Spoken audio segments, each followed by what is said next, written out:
Welcome, ladies and gentlemen, to another exciting edition of Movie Battleground. This is where we take two fans of movies, we pit them against each other, and we find out who is the best debater amongst the two competitors. I am your host. My name is Ryan, but I am not alone. I have two fellow judges with me on the panel tonight, and we have our two competitors. I'm going to go quickly to our fellow judges on this panel. First off, he is a man of many talents. He is a man of many names. He's a fantastic person inside and out. We know him best as Malcolm. Malcolm, how are you tonight, good sir? Yeah, I'm doing pretty good. Just ready to see this great debate happen. Absolutely, absolutely, man. A few words. I wasn't sure if you were going for another statement or if you were just closing things out. But thank you for that anyway. Anywho, the third judge in this movie battleground debate that we have for us tonight, I believe it is one of the newer members to this community, one of the newer members to our Welcome to the Family. We're very happy that he is here tonight, and that is, I believe is it Kirk? Am I saying that right? That's correct, yes. All right, Kirk, how are you doing tonight, good sir? And are you ready for this matchup? Yes, I am. Thanks for having me on, guys. I'm pretty sure this is the most authority anyone's ever trusted me with, and I already feel it going into my head, so I predict it'll end well for everybody. Well, we are very happy to have you with us. Thank you so much for joining us, and welcome to the family. We hope to we look Thank forward you. to seeing what you have in store for us, whether it be on the judging side of the table or on the competing side of the table. But let's go to our competitors for this particular matchup. First off, he may be one of the youngest competitors in the history of these families, but you know what? He's got a heart of gold. He's got a lot of heart. He's got a lot of fire. He's got a lot of passion. The one thing I encourage him to do is to lay off the caffeine, but I'm not sure if he's going to take my advice or not. We're going to go to him right now. That would be the boat, Mr. Caleb. You think I ever sir? listened to you about the caffeine thing, Ryan? But seriously, I'm really happy to do this match. I think this is gonna be a lot of fun. I've played Jake before in Movie Battleground, so this is gonna be really interesting to play him again. This time in a one-on-one scenario. So yeah, I'm excited to go do this. Yeah. Fantastic. And you know, when I read the notes about who was going to be competing in this match, I confused this person with another Jake because there, let's be honest, there was another Jake that came before that Jake and another Jake that came before that. But you know what? There's always room for more Jakes. There's always room for more, whatever your name is, insert name here. And that is another gentleman by the name of Jake. Jake, how are you doing tonight? And are you fully prepared for this matchup? I'm doing great. I think I am fully prepared. I didn't know I was the third Jake. That's fun. So yeah, Jake the third. Let's just call me Jake the third. I think I'm ready. I did go against Caleb once before, very recently, and it was some intense stuff. I thought maybe I had a chance, but I went out first in the triple threat.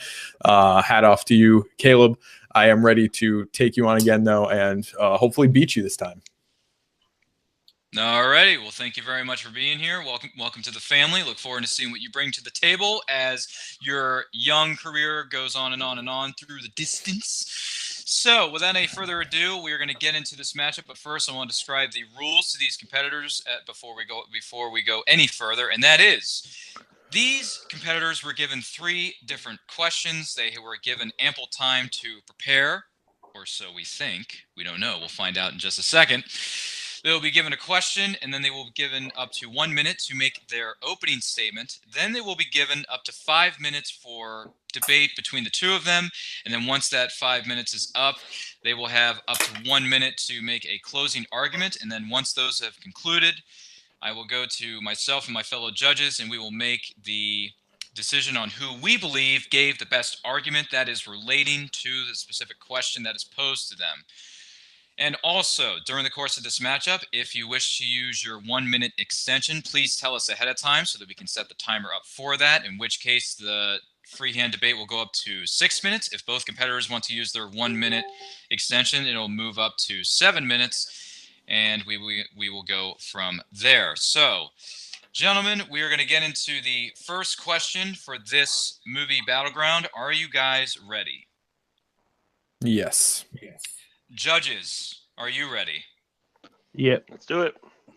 Fantastic. All right, so we're going to start with question number 1, which is, in this case, the question being posed to both competitors is, What Marvel character should get a solo movie made that has not already been announced?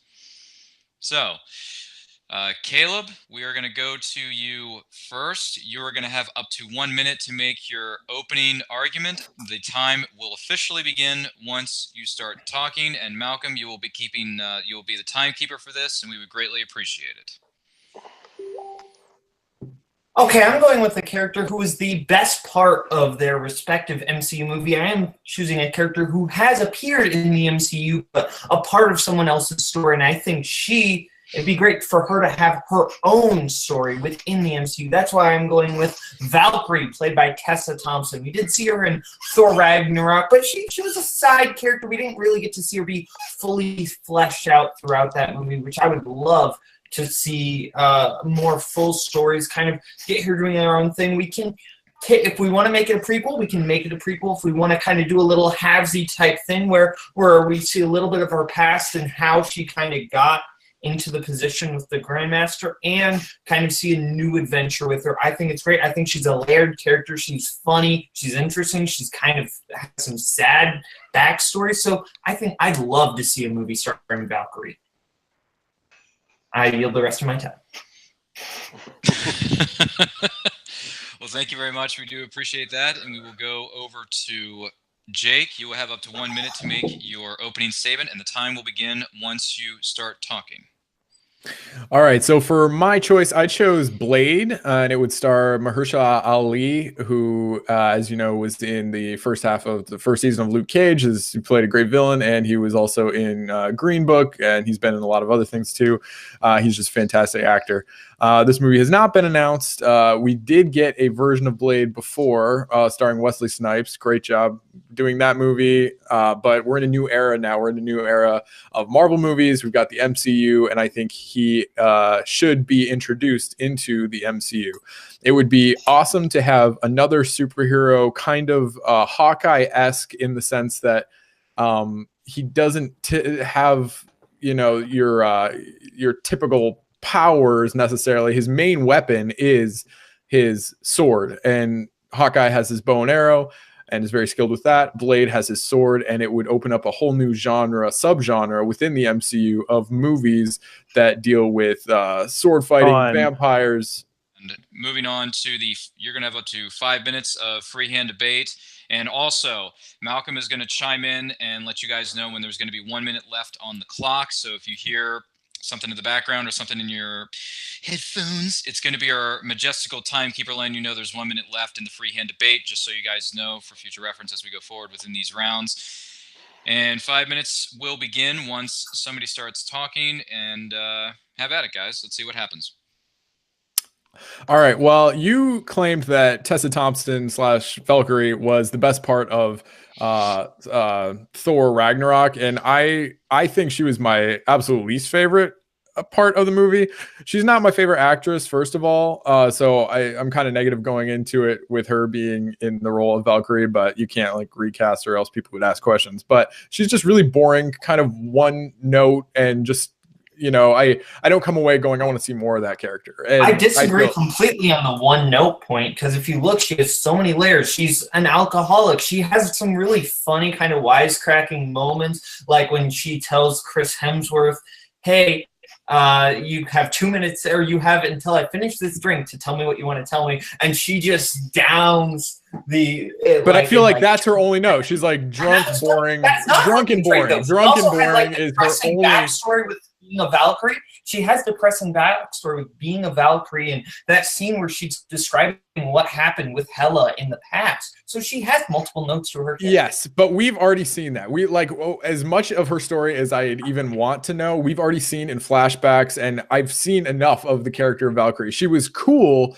but not interesting to me. Whereas Blade, I think, is interesting. He is cool, and he wields these swords. He fights vampires. He kills vampires, and I think instead of having a clone of Thor, basically a female Thor in their own movie, which we've pretty much already seen, and we've already seen her in the MCU, why not have a new type of hero that we haven't seen yet in the MCU that wields a sword, is really right, a first character. off, we want Blade to is a talk- character that would be brand new to the MCU, and there is nobody else like him in the MCU.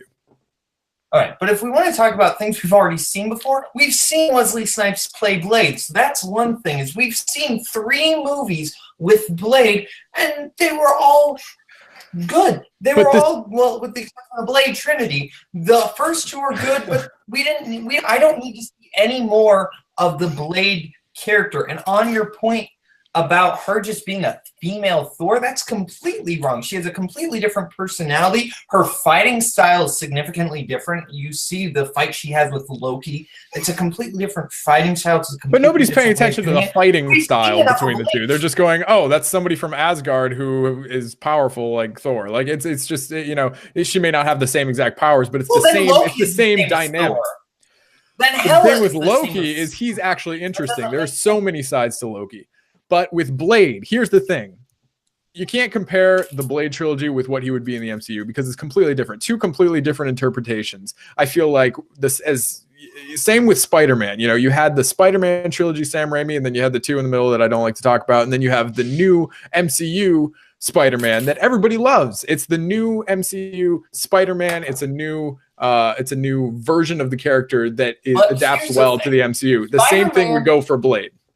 Here's the thing, though. Spider-Man is a wisecracking, kind of lovable character that fits perfectly. His personality fits perfectly in the MCU. I don't see how Blade's kind of moody, kind of super 90s kind of attitude really fits within the tone that we've got built up. But it wouldn't be 90s. They would. The MCU doesn't have room for vampires. Like that's. I completely disagree. They always have room for more. Now you've got vampires all over. Like that's retconning the past.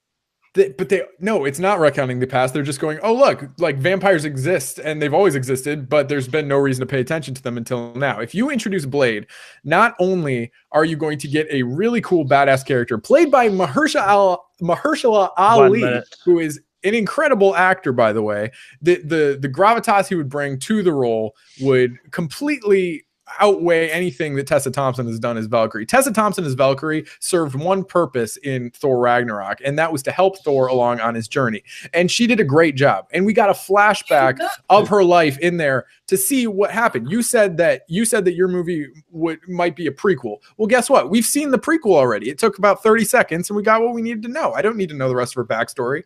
I almost called it Black Panther. Blade starts with B. Blade is just a completely brand new type of character. And Tessa Thompson as Valkyrie, we've seen her before. We've seen her in Thor. We've seen it's the Thor type character. Blade, who else can you say is like Blade in the MCU that hasn't been introduced yet? Gentlemen, good round. We are going to give you up to 1 minute to make your closing argument and to wrap up what you believe to be related to this particular question. Wrap it up in a nice, pretty little bow for us. So I'm going to go to Caleb. You're going to have up to 1 minute to make your closing argument, and your time will start once you start talking. Okay, the thing about Valkyrie we didn't see all that there is to see in Thor Ragnarok. There's a lot more about the downward spiral that we could see, but it wouldn't just be a prequel. We could see her go on her own adventures because she's a really kind of interesting, different, dynamic character than we've seen in the MCU because she has that kind of depressive comedy side. She's in denial. She's completely different from any character we've ever seen in the MCU. Blade, the biggest problem with Blade is he's just so moody. We've seen him before. There's not really, I just don't see a place where he really fits within this MCU where I don't think it's going to work. I think it's just going to come off as, okay, well, why he does not fit fighting alongside Iron Man or whoever's left after Thanos. So that's the big problem with Blade here is I just don't think he's going to fit, and I think it's going to feel like a big, silly retcon to put in vampires in the MCU. Time. All right. Thank you very much. And moving over to Jake, you're going to have up to 1 minute to make your closing argument, and the time will start once you begin talking. All right. So I, again, don't think it's about not fitting. I think Blade would fit. It's all about how they make him fit. It's forming it to the MCU. My thing with Valkyrie is that Valkyrie is the uh is a character that we've already seen some of before, and I'm not interested in seeing any more of Valkyrie. Whereas Blade is a character that isn't like any character we've seen in the MCU. It'd be new, it'd be fresh. People would want to go see it, especially knowing the character. Everybody knows who Blade is, and if they heard a Blade movie was coming out, they would be like, "Oh my gosh, Blade in the MCU! This is amazing!" And there would be a whole new group of people who would love the MCU. They'd be like, "Oh, we got vampires now. What is this?"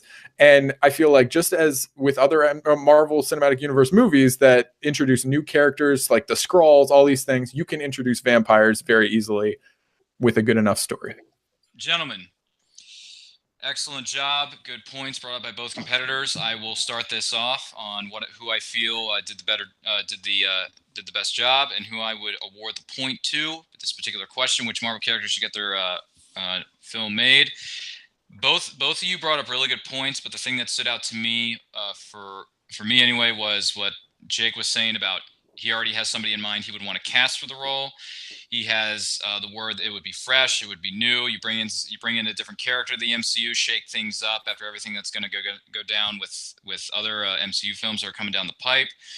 And with Caleb, he did good with Valkyrie. I just didn't feel he could have brought a few more details as to how his film would go. I didn't get a whole lot of focus on where this particularly would take place within the MCU. It's just, let's make this movie, let's make this happen with this particular character, and here's why. Good reasons, but I just feel Jake brought a little bit more to the table with this question. For that, I'm going to give the point to Jake, but I'm going to go to my fellow judges on this panel. I'm going to start off with, let's go with the new kid on the block, Mr. Kirk.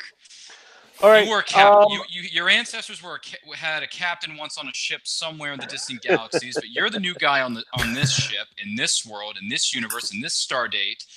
Kirk, who do you think did well within this argument, and who are you going to give the point to? Okay, I thought they both did a good job. Both good choices, different choices.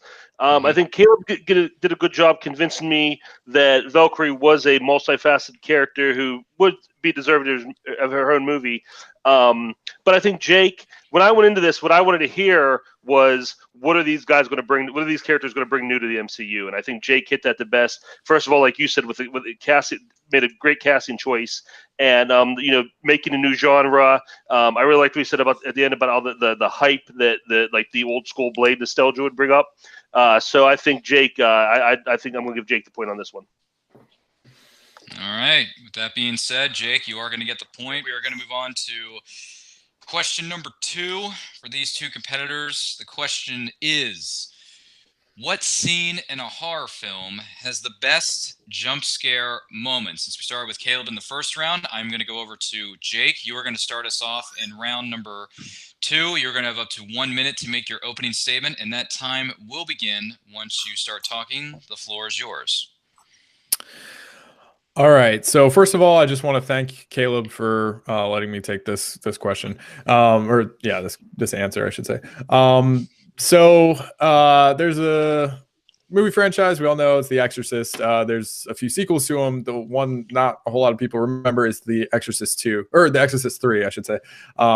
But there's a scene in there which is one of the freakiest scenes I've ever seen, because I watched it on YouTube a long time ago for the first time, and I was like, wow, that caught me off guard.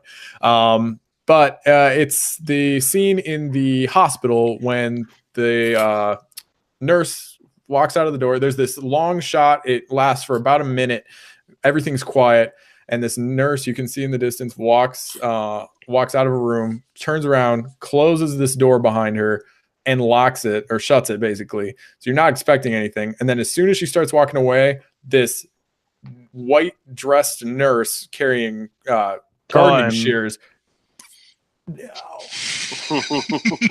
All right, over to you, little boat to float.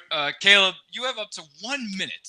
I'm serious. 1 minute to make your opening statement. And 60 seconds? I promise you, this 1 minute is going to start when you just start yapping. Malcolm, please make sure you keep time. Okay, so I'm picking the jump scare from the movie Insidious. So the mother is talking to Patrick Wilson's character. It's just kind of a natural back and forth dialogue, and then the most interesting, like why this jump scare is so great, is it's back, and then it just cuts to Patrick Wilson, and there's a demon right behind him. There's no like giant build up towards it. You don't need any it's so surprising because it's so out of nowhere. And because we had just seen Patrick Wilson like in the previous shot where there was nothing and then it just appeared. That's what's so freaky. It's out of nowhere. It's so absolutely terrifying. And I'll yield the rest of my time. All right, gentlemen, you're gonna have. All right, Jake, I'll let you finish the description of your scene. Well, I will say I gave up the first 10 seconds of my description to thank you for giving me the question. Anyway. Yeah, you're gonna have to just. Anyway, so the ending of the scene is basically she's just following him, and it zooms in really close, and there's this, with jump scares usually there's like a big like ring noise or whatever, something to jar you from the moment, and that's what happens, and that's the jump scare. But okay, so I want to talk about your scene quickly. So here's the biggest problem with your scene, Jake. It's a static 1 minute shot that doesn't move for the entirety of your jump scare. Like before the jump scare actually starts, it's like a static 1 minute shot. So you know that something's coming because there would be camera movements, there would be something. But no, it's still, obviously, because the camera's just still back and forth, okay, they're building us up for a jump scare. They might as well play that little tense music that goes, that's what it's building up. My jump scare is out of nowhere, and that's why it works so well.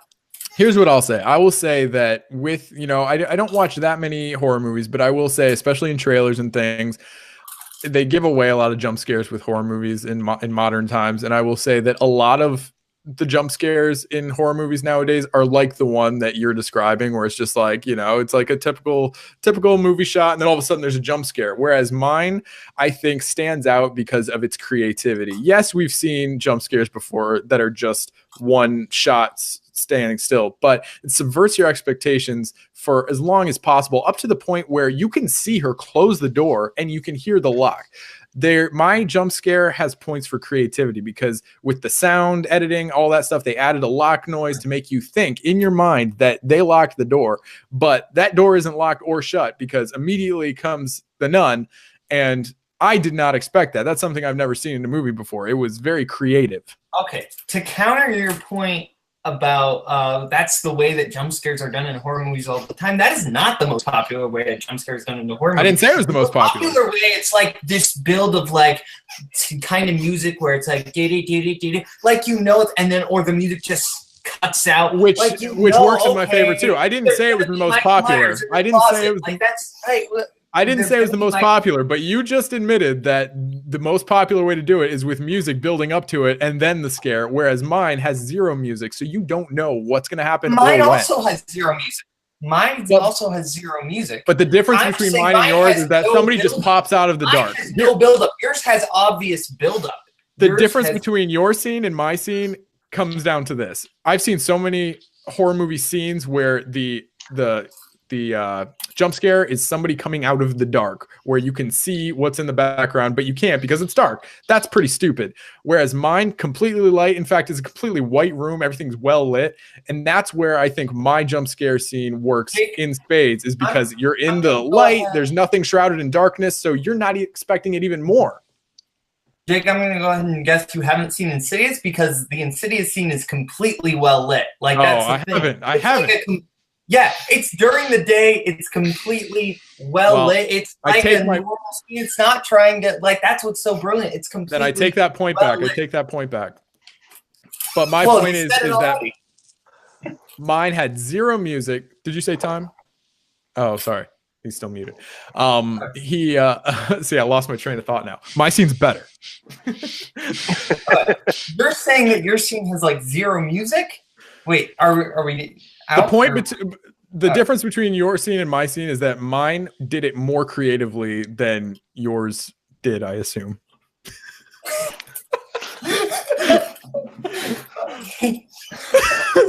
So do we still have time? I'm so confused. I don't know.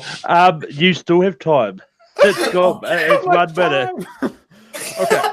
So Okay, so the thing though is that your shot, we know it's coming. We know it's a like static long take of the hallway. Like, you know, you might as well be playing music in your scene. That's how it feels. It's so obvious. My scene is so unexpected because it's coming like in a normal like expositional conversation. So you feel like, oh, they're just trying to give us this information.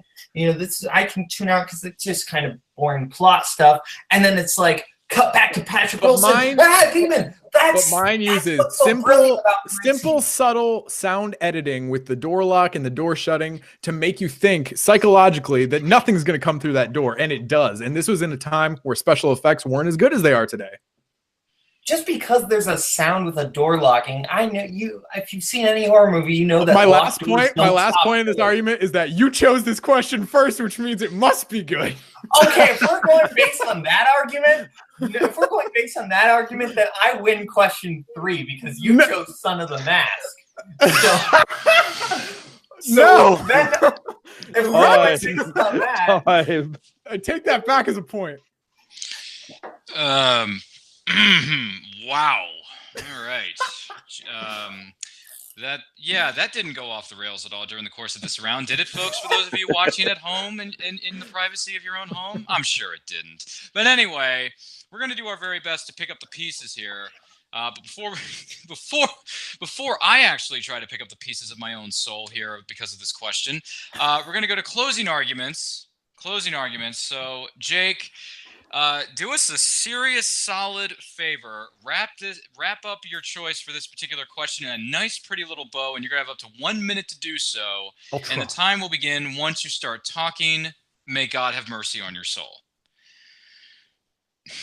I think my scene is at an advantage because it uses the elements that they have available to them creatively. You have sound editing, and you have the long, quiet take. Okay, and it gets you to the point where you think that door's shut. You don't think anything's going to happen. So they do a good job. And I think the thing with the jump scare is you can't expect it to come. And with that, you know something might come, but you don't know when or where. And the minute they do it is the minute that you think it won't happen the most. All right. Very good. Going to go over to Crazy Boy Caleb. Caleb. You're going to have up to 1 minute to wrap this up in a nice, pretty little bow and all that good jazz. And you're going to have 1 minute to do it, and the time will begin once you start talking.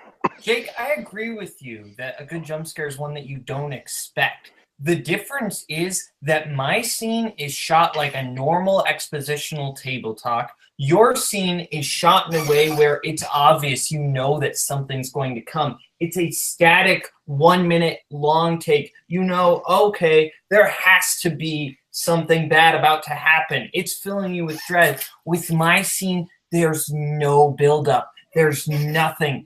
It's just a normal conversation. It's lit like a normal conversation. And then Demon behind Patrick Wilson. That's what's so brilliant about my scene from Insidious. All righty. All right. Thank you very much, gentlemen. And we are going to go to our panel of judges. I'm going to try to pick up the pieces of what's left of my brain that's on the floor over here. Malcolm, I'm going to go to you first. What are your thoughts on this, and who is going to get the point for this question? Yeah, I mean, that was an interesting round too because you could kind of tell from the argument that both of them really don't watch horror movies that much. Because it's like, especially near the end when, like, is it time?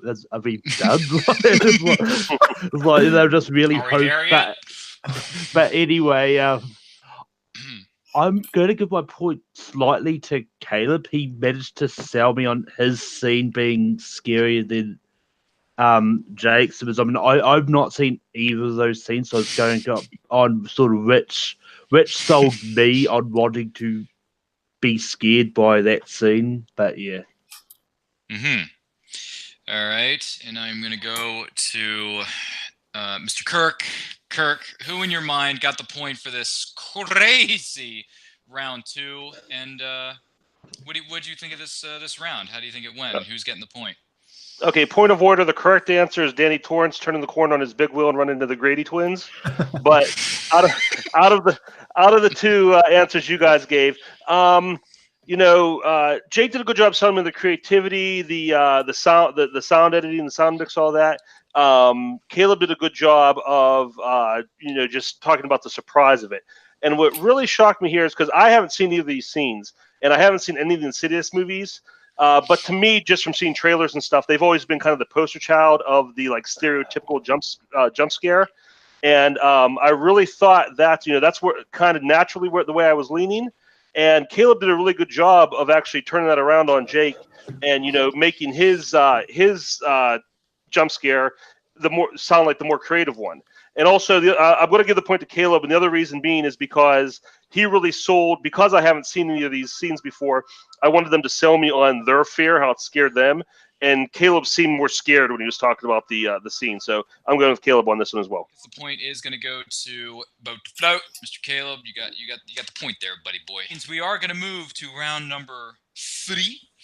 And question number 3. Oh, boy, Dolly, this is going to get real interesting, folks. There may be blood, sweat, and tears left on the floor after this question. So the question for our 2 competitors is as follows for round number 3, and that is, which film is the worst comedy sequel? Boy, that's going to be a deep rabbit hole we're going to dive down. So we are going to go with Caleb. You're going to start this one off. You're going to have up to 1 minute to make your opening statement, and the clock will begin once you start talking. Okay, so I'm picking a comedy sequel that not only is an obnoxiously bad movie, it completely just disrespects the brilliance, the lore, everything that was done within the original. That's why I am going with Son of the Mask, sequel to The Mask. It was previously mentioned that I picked that, and according to Jake's logic, I should win because he also picked that. But that's neither here nor there. Son of the Mask is an incredibly obnoxious movie. They do like an 8-minute long dance sequence. It really sucks. It's trying to it's like a direct-to-DVD sequel that somehow found its way into theaters. The effects are horrible. It's just bad. It's bad. Jake, you are going to have up to 1 minute to make your opening argument for this particular question, and that time will begin once you start talking. The floor is yours, good sir. All right, the sequel I chose is to the classic 1995, I think, movie Dumb and Dumber. This is Dumb and Dumber-er. It is such a bad sequel. They recast Harry and Lloyd, obviously. This is like when they're kids. So technically it's a prequel, but it came out after, so it's a sequel. But this movie is awful. Everybody remembers the first Dumb and Dumber as one of the best comedies of all time. The Mask, not so much, but we'll get to that later. Dumb and Dumber is hilarious on so many levels, almost throughout the entirety. It's very quotable. Dumb and Dumber-er, nobody even remembers it. It's that bad. It's so forgettable. It didn't do its job at making you remember these characters and love them again. You just want to go watch Dumb and Dumber again. Dumb and Dumber has all the jokes fall flat. Everything falls flat. Everything is just terrible. And the characters try and breathe life into Lloyd and Harry and completely fall on their faces. Nothing is memorable whatsoever. And the script is terrible. Oh, he's really good at using that 1 minute, isn't he there, Malcolm? Anyway, that is your opening statement. You guys are going to have up to 5 minutes for the freehand debate. Also, I forgot to remind you guys during the beginning of this match, please, try not to talk over each other and no filibustering if you catch my drift. Other than that, up to 5 minutes of freehand debate. The floor is yours when someone starts talking. Okay, here's the thing. Dumb and Dumber isn't even the worst Dumb and Dumber movie. Dumb and Dumber 2 is much worse than Dumb and Dumber. The Completely thing is disagree. Dumb and Dumber is, for what you said, it's forgettable. Like, it doesn't ingrain my brain like Son of the Mask does, where the horrifying imagery of a CGI balloon baby is but at least ingrained into my brain. At least there's a little bit of entertainment value there. You can watch that and go, wow, that is so bad, it's hilarious. Whereas Dumb and Dumberer is so bad, it is like it's not so bad, it's funny. It's so bad that you just forget it because you want to forget it. It's so terrible. And I think that out of the two original films with Dumb and Dumber and The Mask, both starring Jim Carrey, Dumb and Dumber is the one people remember the most and people hail as one of the best comedies of all time. So Dumb and Dumberer had a long ways to fall, and it fell right on its face. The argument isn't what movie is more memorable, Dumb and Dumber or The Mask. The argument is what movie is worse, Dumb and Dumber or Son of the Mask. And I think if we're talking about both of those movies, I think that there's nothing to laugh about in Son of the Mask. There's things to be horrified by that gave me nightmares as a child, which if we were allowing best jump scare, not horror movie jump scare, probably not very jumpy, but the imagery in Son of the Mask scarred me as a child. I might have PTSD from that. I don't know. The thing with Son of the Mask is there are scenes in there, and I'm sure this is all subjective, but there are scenes in there that you just look at and you go, did they actually do that? And then you laugh about it because it's hilarious and you remember it. Like I can remember the baby, the CGI baby in Son of the Mask, terrifying. I never want to remember that, but I do because it's hilarious. It's hilariously bad. Funny. It's not intentionally funny, and it's not even. That's what makes it funny. It's not unintentionally funny either. I think not funny. It's just horrifying. Like I don't laugh during that movie at all. The thing with Dumb and Dumber is that it's forgettable. It's fine. It's not going to scar me and really just leave a mark. It's like that came and went without a trace. It was like a fart that didn't smell. If you remember a movie, for better or for worse, it's doing a much better job than a movie that you forget. And I think if I forget a movie, that movie is just terrible no matter what, whether it's kind of good or kind of bad. If I forget it, it's terrible. Dumb and Dumberer, I barely remember the title. That's how bad it is. A forgettable movie, just because I forget the plot of like Pacific Rim doesn't mean Pacific Rim is one of the worst movies ever made. But no, I don't forget the plot of Pacific Rim. It's fine. It's not, it's eh. I think what makes Dumb and Mask, memorability does not mean it's good. Those are two different things. Memorability and quality. They can sometimes coincide, but that doesn't mean they always do. We're still talking about the worst movie here, and if we're talking about what's actually worse, Son of the Mask has a lot more horrendous moments in it. And it completely disrespects the lore and canon of the original movie, where now the mask has something to do with like Loki, who's played by Floop from Sky Kids. But at least it's entertaining. At least it's entertaining on some level. Anybody I hear talk about Son of the Mask talks about how entertainingly terrible the CGI is, how entertainingly terrible that dance sequence is, that 8-minute dance sequence you talked about. It is bad, but it's not Dumb and Dumber or bad, where you completely forget about it because you want to. You just want to drink bleach after it. That's how bad the dance sequence is. It's the thing with Dumb and Dumber is that it's not on anybody's radar. The thing with Dumb and Dumber is it's not on anybody's radar because there was nothing good enough in it or memorable enough in it for people to remember. Whereas Son of the Mask had memorable, kind of entertaining scenes. When I think about that baby scene, it's freaky, it's terrifying, but at least that's like causing an emotional response. Whereas Dumb and Dumberer, through the entirety of the movie, every time they try and make a joke, it doesn't work on any level. There is remember Dumb and Dumberer. There could be some funny stuff in there. You're just forgetting about it. You admit you don't remember anything good or bad, really. You can't give me a plot detail about Dumb and Dumberer. I can tell you horrible bad things that I saw as a child when I watched Son of the Mask. But you're talking about scary. I'm talking about bad. Yeah, there's nothing in Dumb and Dumber that I look at and go, this is so scary. It's so bad it's scary. There's some bad 8-minute. It's so high budget, 8-minute dance quiz. It's trying so hard to make you laugh. It's like that kid in school that thought he was so much funny and incredibly nuts. We are going to go to what we like to refer to as closing arguments for this question. Caleb, you're going to have up to 1 minute to make your closing argument, and that 1 minute will begin once you start talking. Son of the Mask doesn't just have some terrifying CGI. It's devoid of comedy. Every little joke they make, it's like every horrifying thing. It's trying to make you laugh. It's trying to be funny. It's in your face. Like, hey, do you think this is funny?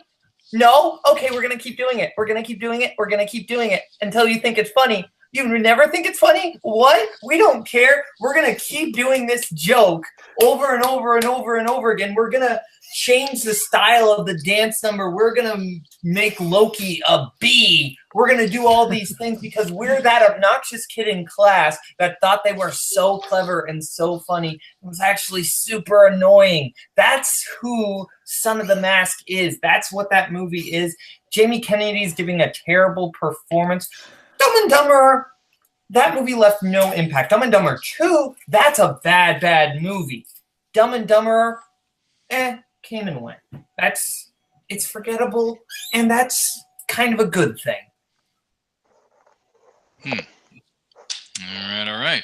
Gonna go over to Jake. You're gonna have up to 1 minute to make your closing arguments, and that minute will begin once you start talking. Wrap it up in a nice, pretty bow for us. I feel like Son of the Mask is a movie that, at least on some level, some like kids or small children might find entertaining just based on the physical comedy, and maybe other people won't. Whereas Dumb and Dumber, nobody's going to find it funny because the kids aren't going to understand it, and the adults are going to think it's super stupid. Son of the Mask is like eating a handful of Warheads candy. It's not going to be great, but you're going to remember it, and you might buy more later. Who knows? And Dumb and Dumber is like eating a cheese puff that doesn't have any cheese dust on it. You're not going to want to eat that anymore because it's just bland. It's bad. It's bad. That's it. All right, that will conclude that closing argument. Thank you very much, good sir. I'm going to go over to, and for those of you who may grow up in my area, there's a commercial for a group of people, and it's called Science and Kirk, because when you have a phone, you have a lawyer. So I'm going to go over to Kirk. Kirk, start. Oh, if you grew up in my area, if you grew up in my neck of the woods, you would understand where this reference is coming from. But anyway, Kirk, you have the bridge. You're on the ship. What do you think about this argument, and who are you going to give the point to? This was chaotic times 12. Yeah, and yeah. I'm not ashamed to say I've seen neither of these movies. And Nor should you be ashamed. I can tell you which one I remember the most. It's I mean, it was an interesting debate of what's worse, forgettable bad or seared into your brain nightmare bad. And I think Dumb and Dumber. I think Caleb got him good when he said it's not the worst Dumb and Dumber movie. And I just think Caleb had a lot more passion, had a lot more. And I love the quote, "A fart that doesn't smell." I'm pretty sure that's on the Dumb and Dumber poster. I think just again, having not seen the movie, seeing Caleb's response to it scared me from probably ever seeing that movie. So I'm not going to see either of them, but I'm less likely to see Son of the Mask now. So I'm going to give the point to Caleb. Alrighty. All right. I will go next on this one. Both of you guys brought up some really good points. I liked where Jake said that even with Son of the Mask, it may shove some candy down your throat. May be okay. With Dumb and Dumber, it's forgettable. It's a cheese puff without the cheese, without the puff. You're not going to get the flavor. What's going on? It doesn't work. But geez. Man, this is kind of a tough one because you both really brought together some good arguments to the table, and some of you were brought up some good counterpoints to each other. That was good stuff too. I think I'm slightly going to give this one to Jake. Just slightly, I'm going to give this one to Jake. So, Malcolm, buddy, old pal, no pressure. There is no pressure in this room. There is no pressure in this match whatsoever. Oh, there's pressure. But the deciding vote.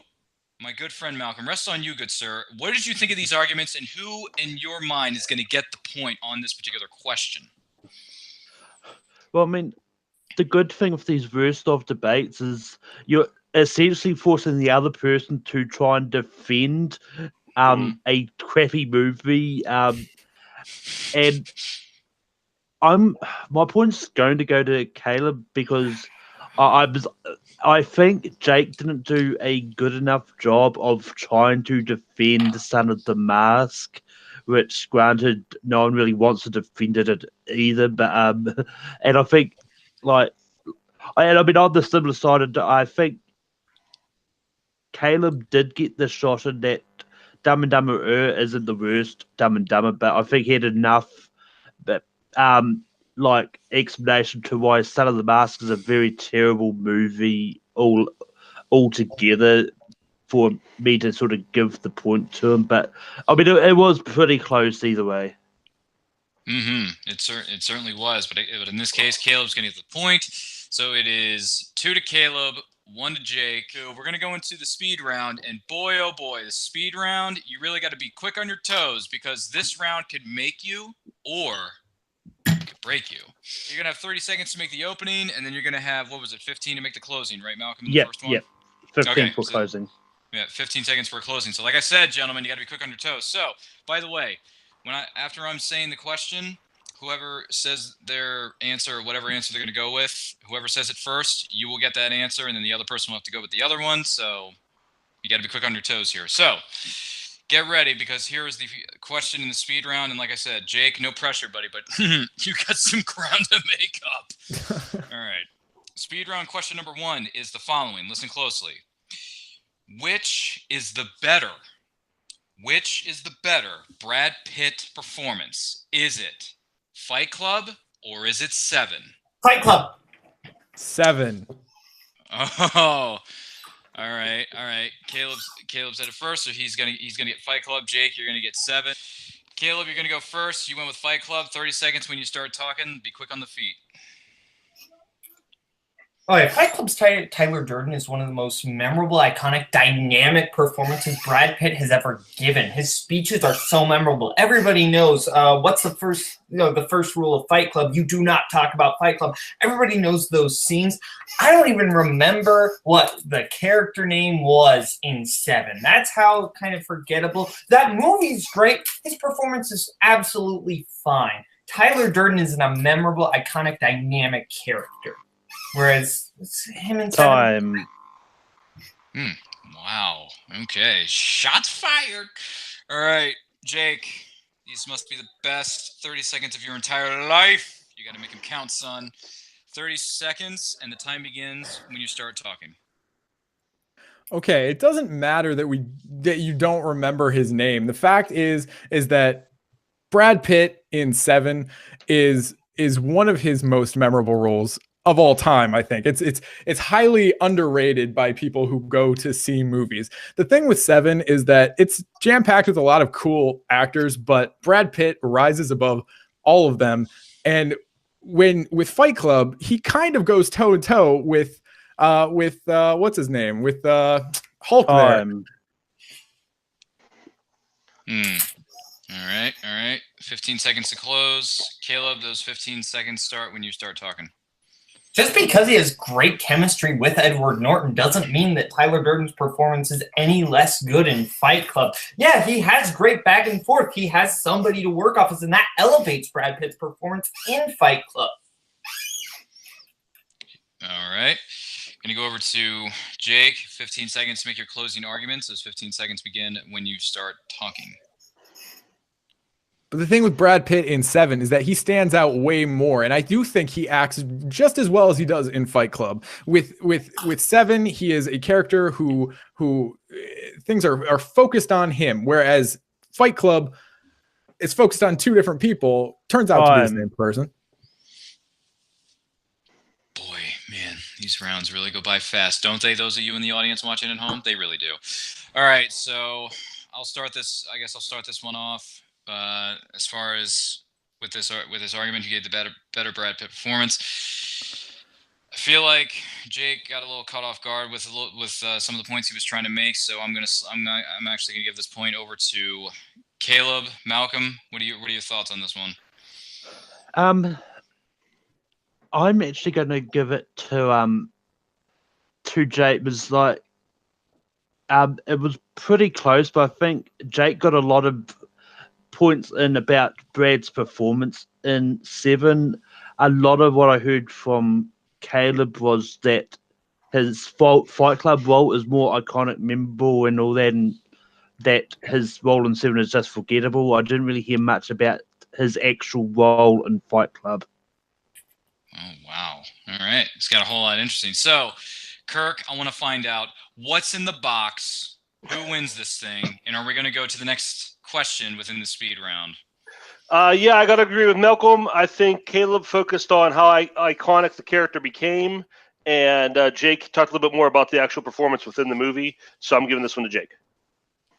Wow! All right, Jake, you're back in. You're back in this fight, man. This is the last question in the speed round, and boy, oh boy, this has got real interesting.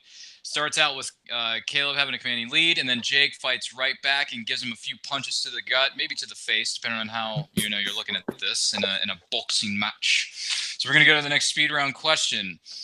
All right, gentlemen, get ready, because this one's even more interesting, I think, than the Brad Pitt one. All right, gentlemen, here's your question: which is the better horror sequel? Is it The Exorcist Part 2? Or The Blair Witch 2? The Exorcist Part 2. I think I heard Jake there. Did you hear that, Malcolm? Yeah, I heard Jake first. Jake, you're going to have 30 seconds, and those 30 seconds start whenever you start talking. All right. The Exorcist Part 2 has so many elements that are iconic in of themselves, like the room she's in with all the glass windows. She is a little bit older. She's experiencing some more problems. There's other things involved, but like the imagery especially is very iconic. You've got Pazuzu. Everybody knows Pazuzu, right? Whether you've seen the movie or not. And it's a good, I think, follow-up sequel that isn't as good as the first, but all right, that is time for you. We're going to go over to Caleb. Caleb, you're going to have 30 seconds, so 30 seconds begin when you start talking. As we just learned, iconic isn't always the most important thing. It's about the actual quality of the movie here.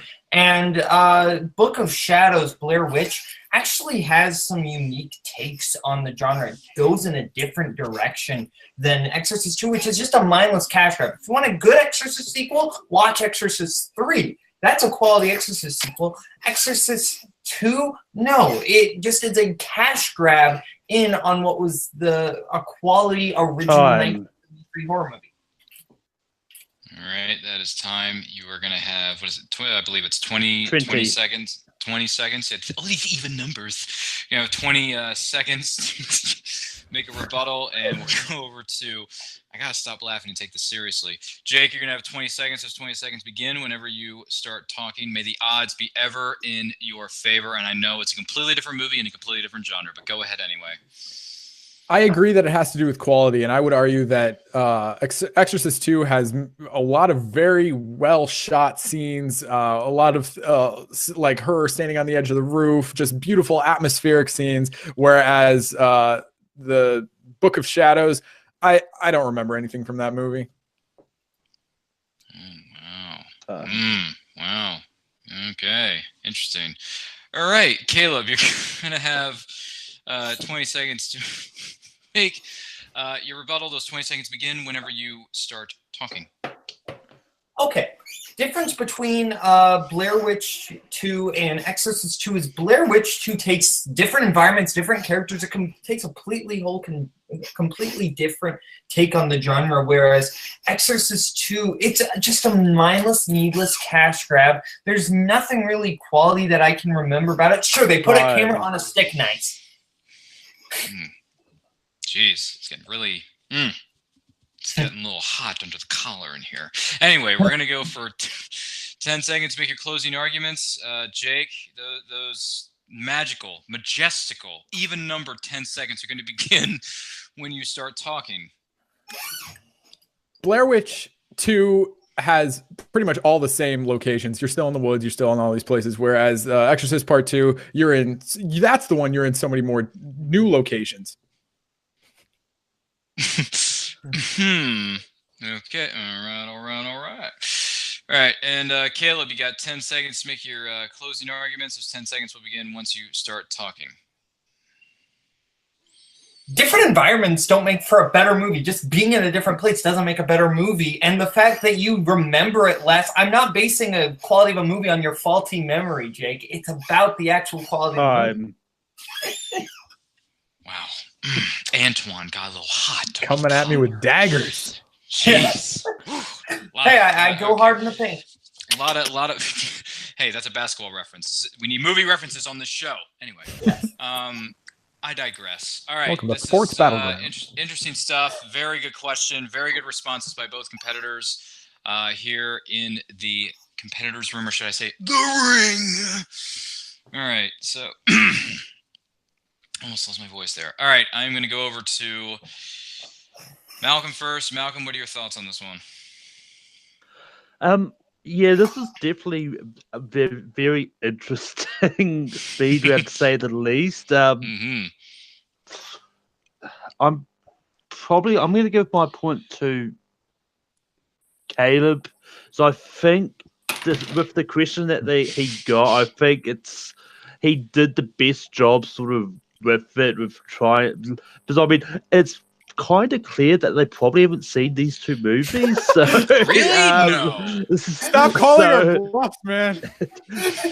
So, and I think Caleb did a good job of making it sound like he had some knowledge of Book of Shadows. So yeah. He lied the best. Some knowledge? Come on, man. We can't be fakers here. No, I'm just kidding. But anyway, with that... oh my gosh. With that being said, all right, I got a phone, I got a lawyer, I'm going to go to science and Kirk. Kirk, what do you got for me, man? Okay, yeah, they both did a pretty good job, and I faintly remember a glass room in Exorcist 3, so Jake's at least caught up on YouTube scenes. I'm not sure if he's seen the whole thing or not, but yeah, that was, they both had some good points, and I mean, to be honest, this is the toughest one of the night because I mean they're pretty. Their arguments are pretty easier, and the way I'm going to base this is Caleb, in my opinion, had such a bigger hill to climb because Book of Shadows sucks, and he actually kind of made that movie sound a little bit interesting and maybe a little more interesting than Exorcist 2. So I'm giving this point to Caleb. And your winner, Little Boat, Caleb. Boatman wins this movie Battleground match. Congratulations, Caleb. Congratulations to Jake. Both competitors did really good jobs, brought really good arguments to the table. They both came up with some good counterpoints to each other as well during each of these arguments on each of the questions. Good job on them. We are going to go to the post-game interviews on this one. First, I'm going to go to our winner, Caleb. You won this match. What are your feelings about this match? How do you feel about your overall performance? And what are you looking forward to down the line here in Movie Battleground? I think I've learned that I should probably stick to debating movies that I haven't seen because I'm a lot better at that, apparently. Yeah, like I picked Son of the Mask because here's the thing. I don't watch comedy sequels because most of them are terrible. So I stay away from terrible movies. So I was just like, okay, you've seen the Nostalgia Critic review for Son of the Mask. That'll be plenty. We can work with that. That's what I have to go on to. Exactly what I did. What, Jake? That's all I have to go on for Son of the Mask too. Yeah, exactly. So we had to go up based on that, and yeah, Jake was a really good competitor. This was a really fun fight. Lots of funny back and forth quotes and moments. Yeah, Jake's a great dude. Yeah, it was a really tough, really fun fight. Who I'm looking forward to facing next, Eli McKeag. Oh, I faced him before. There was a little bit of controversy, so I want to face him one-on-one, mano-a-mano. Him against me. That's the way I want it to be because no tiebreakers, no nothing. Him and me, facing each other. That's exactly what I want. Wow, my goodness gracious, the showman Eli McKeag in the best way possible, in my best voice possible of this character from a television series. I'm going to say to that, excellent I want to see that Smithers. I want to see that match go down. I want to see it go down tomorrow. That is Excelente. We look forward to hopefully the powers that be working behind the scenes will put that match together. Because me personally, whether I'm on the judges panel or not, I want to see that, man. Showman versus the little boat to float. I want to see how that goes down in a match, dude. That is interesting stuff. Well, congratulations to you, good sir. Thank you for being here.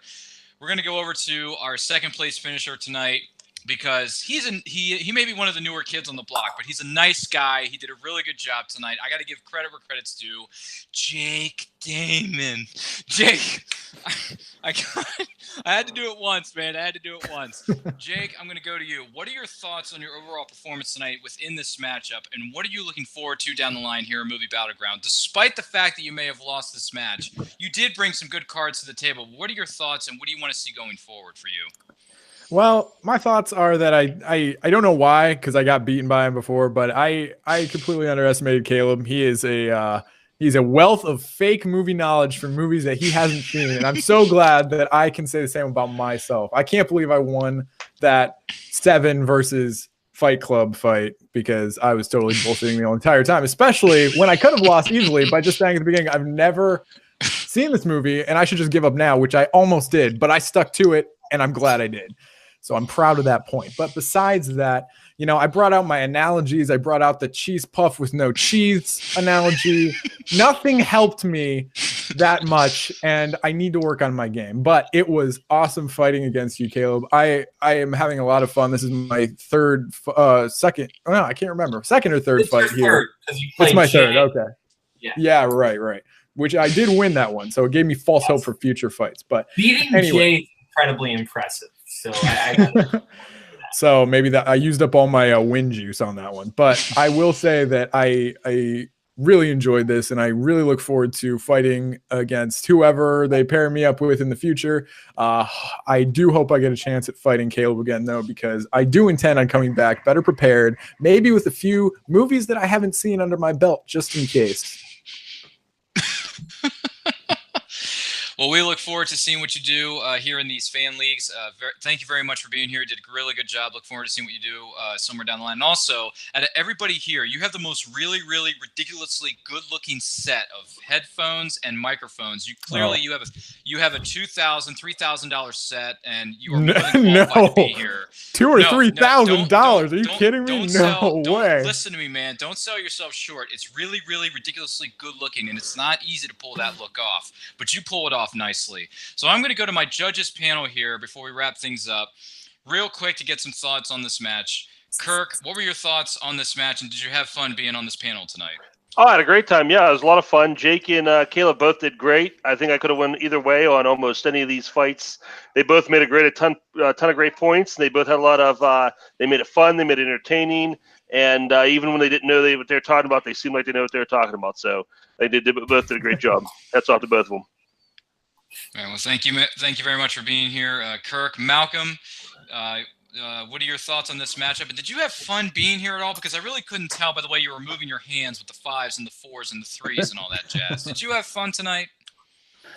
Yeah, I mean, it was definitely a fun debate. Like I've seen Caleb debate a few times, and he's getting to be really good at debating. And Jake's pretty good as well. That it was just a case of they both run into sort of roadblocks of movies that they just hadn't seen or not familiar with the genre. And that kind of was like the downfall for Jake. But all in all, it was a fun fight. So. Absolutely. Well, thank you very much, all of you, all the competitors, all the judges, for being here. Real quick, before we wrap this thing up, sometimes they do one on the show, sometimes they don't, but since this is my first time back in the hosting chair and the lead judges chair, I like to give everyone the opportunity to plug anything that they want to plug, any projects they got coming up on somewhere down the line. So we'll go to our winner, Kayla. Where can the good people find you on the interwebs? Yeah, find me just if you want to find me on like social media things, just search my name. You should find me only on Letterboxd though, because I like being on Letterboxd. That's a whole lot of fun. Check out my podcast, Burns and the Boatman, with my buddy, the previously mentioned Jay Burns. We have a whole lot of fun there. That's on YouTube, and I believe the channel is called Burns and the Boatman. And then the other thing, Yeah, I'm heading up Multiplex movie Warzone, and doing that with Cody and Brian. We're all working together, getting good matches up for you. Depending on when this match actually airs, we either have a team tournament coming at you real soon, or we already had a team tournament coming at you, or we're in the middle of it. I don't know. Time is funny like that. Wibbly wobbly, timey-wimey, ball of stuff. Doctor Who. I think I understood that reference somewhere down the line. I don't know. Either way, Mr. Jake Damon, you, good sir, where can the good people find you on the interwebs? You can find me on Instagram at Jake W. Damon, or my separate business account I just started for my graphic design company, Jake Damon Design. That's the handle for that on Instagram. You can also find me on Twitter at Jake Damon. And I just started a podcast a week or so ago called the Jake Damon Program. So you can check that out wherever podcasts are sold. It's free. You don't have to buy it. I was like, where are we going with the word sold? No, I'm kidding. All right, but good stuff there. Appreciate that. I'm going to go to my judges panel. Mr. Kirk. Kirk, where can the good people find you on the interwebs, my friend? Yeah, I'm on Letterboxd. Follow me there, because then I won't be talking to myself when I talk about movies. Kirk Cowell on Letterboxd. And I'm going to be on Full Metal as much as you guys will let me. I've done a couple classic matches so far. Hopefully by the time this airs, I will have won one. Hopefully I'll be around. Absolutely, absolutely. And the man who has directed 6, 7 films, one of them won the Oscar the year or so before, called The Shape of Water. Malcolm, my good man, where can the good people find you on the internet, my friend? You can find me on Tape Fair Productions, hosting Rankin every Sunday night. Also on Full Metal and Multiplex. The showrunner for Full Metal Random. So if you've got a topic you think you're good and want a chance to prove your worth, then flick me a message. I'll make it happen, find some opponents for you. But and you can find me on Twitter, Letterboxd, and Stardust at Melkor. All right, thank you very much. And my name, Guillermo del Toro. I thought he was Peter Jackson. I got the Peter Jackson vibe immediately when I first saw it too. I was like, this guy could cosplay as Peter Jackson. Yeah. I can't believe. Really, yeah, you're absolutely right. Sorry, I got that. You're absolutely right. Sorry, Malcolm, you directed the 6 other films, not The Shape of Water. That's a completely different person for another different genre for another different year. Anyway, I already lost my marbles, but just in case the marbles are still somewhere in my brain, you can find me on Facebook. My name is Ryan Permerson. Find me on Facebook at Ryan Permerson - Aspiring Movie Critic. Find me on Twitter and Instagram at RyanRPM5. You can find me competing in the various fan movie trivia leagues in and around the interwebs, whether it's Full Metal, Multiplex, anywhere in between. Make sure you check out our YouTube channel known as Nerd Culture. That's on YouTube. And also make sure you're following us on Twitter and Instagram at It's Nerd Culture. You can follow me on Letterboxd, because Letterboxd is a fun little website where you can talk about any kind of movie you want, any kind of list, any type of genre. It doesn't matter. It's a free world, people. Find me on Letterboxd at Ryan Movie Buff. That's all one word. You can find me there. And who knows, maybe I'll be hosting one of these movie Battleground matches again someday. And also, if you want to compete in the movie Battleground, look in the description of this video. You can find links to our Facebook page. Get in touch with the admins there. They will be more than happy to get you all squared away, because we're always looking for new competitors. We're always looking for new talent to come into the ring and see who is the best debater of them all. That is going to do it for this episode of Movie Battleground. Make sure you like, comment, subscribe, do all that stuff.